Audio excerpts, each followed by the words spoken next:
You just clicked on this video, and I think I know why. Because somewhere in the back of your mind, you're wondering what people think of you. Maybe you said something earlier today and immediately thought, was that weird? Maybe you went quiet in a meeting and asked yourself, did I seem disengaged? Maybe you were just walking down the street and caught yourself thinking, how do I look right now? That feeling is familiar, almost uncomfortably familiar. And here's what I want to tell you from the start. That feeling is lying to you. There's a concept in psychology called the spotlight effect. In a now classic study at Cornell University, researchers had participants put on a t-shirt with a large, embarrassing image on it. Barry Manilow, if you're curious, and then walk into a room full of people. Afterward, they asked the participants, how many people in that room do you think noticed your shirt?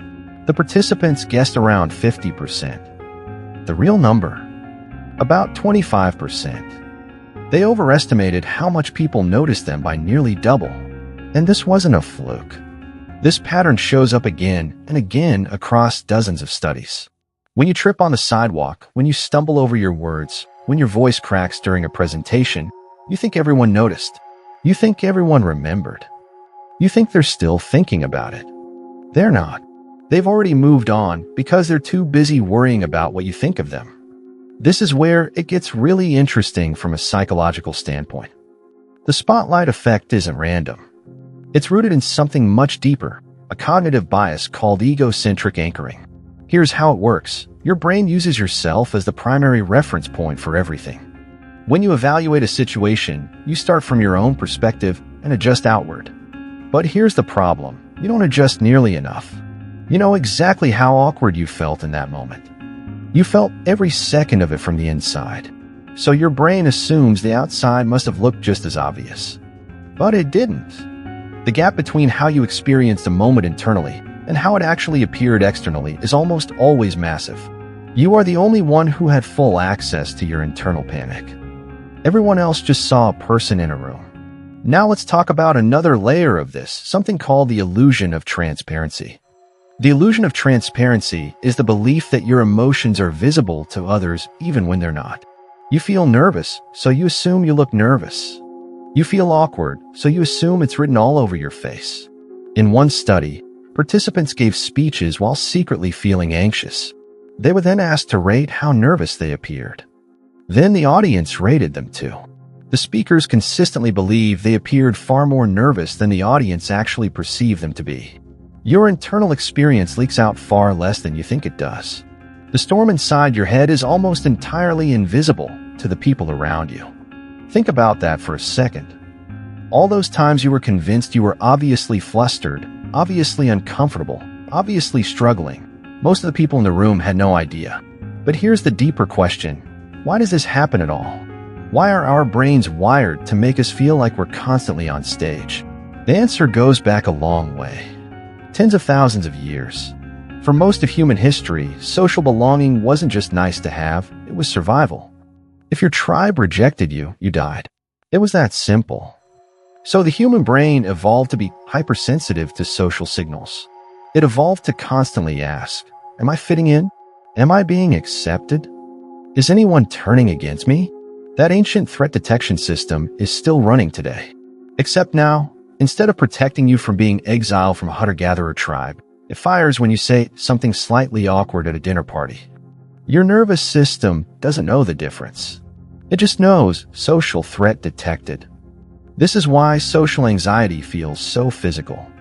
The racing heart, the shallow breathing, the sudden self-consciousness, that's your body preparing for a threat that, in the modern world, almost never actually materializes. You're running ancient software in a world it wasn't designed for. There's one more psychological phenomenon I want to walk you through, and I think it might be the most important one. It's called the looking glass self, a concept developed by sociologist Charles Cooley over a century ago. The idea is this: we develop our sense of self not from looking inward, but from imagining how others see us and then internalizing that image. In other words, you don't just ask, who am I? You ask, who do others think I am? And then, over time, you start to become that answer.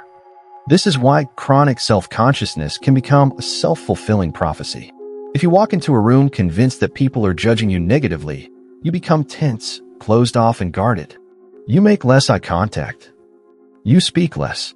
You seem less warm. And then, ironically, people actually do perceive you slightly more negatively, not because you're flawed, but because your anxiety created the wall you were afraid of. The judgment you feared became the judgment you produced. The good news? This process works in reverse too. When you start to genuinely believe that people are not scrutinizing you, when you internalize that most people are focused on themselves, not on you, your body relaxes. You become more present, more open, more natural, and people respond to that warmth. You stop performing and start being. And that, paradoxically, is when people actually like you more. So what do you do with all of this? The first thing is just awareness. Simply knowing that the spotlight effect exists can reduce its power. Next time you walk out of a conversation replaying every word, remind yourself, my brain is designed to overestimate how much that registered for them. It probably registered far less than I think. The second thing is redirecting attention. Most social anxiety is fundamentally self-focused. You're in your own head, monitoring yourself, evaluating yourself. One of the most effective techniques, backed by research, is to consciously shift your attention outward. Get genuinely curious about the other person. Ask questions. Actually listen. When your attention is outward, there's no bandwidth left for the inner critic. The third thing, and this one is harder, is tolerating the uncertainty. You will never fully know what people think of you. And the desperate need to know, to be sure, to get confirmation that you came across well. That need is the root of a lot of suffering. Learning to sit with, I don't know how that landed, and that's okay, is one of the most psychologically freeing things you can develop. Here's the truth that I want you to leave with. The people in your life, the ones you're most worried about impressing, the ones whose opinions feel like verdicts, they are walking around with their own version of this exact experience. They are just as self-conscious, just as uncertain, just as convinced that everyone is watching them. Nobody is watching from the outside as closely as you think. Everyone is too busy watching from the inside. The audience you've been performing for your whole life, it's mostly just you. And when you finally start to see that clearly, something shifts. The stage gets smaller. The lights get softer. And you remember that you were never being judged as harshly as you judge yourself. You never were. And that's all for today. If this video made you stop and think, even for just a second, then it did exactly what it was supposed to do. Because that pause, that moment of wait, maybe I've been too hard on myself, that's where real change begins. You've been carrying this weight for a long time. The constant second-guessing, the mental replays, the invisible audience you've been performing for.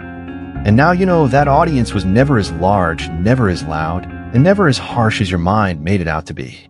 So take a breath. Let it go. You were never the main character in everyone else's story. You were always just a person in a room. And that's more than enough. If this resonated with you, share it with someone who needs to hear it. You probably already have someone in mind. And if you want to go deeper on psychology, self-perception, and the hidden mechanics of a human mind, subscribe. Hit the notification bell so you never miss a video. There's so much more we haven't talked about yet. Thank you for watching. Thank you for thinking. And I'll see you in the next one.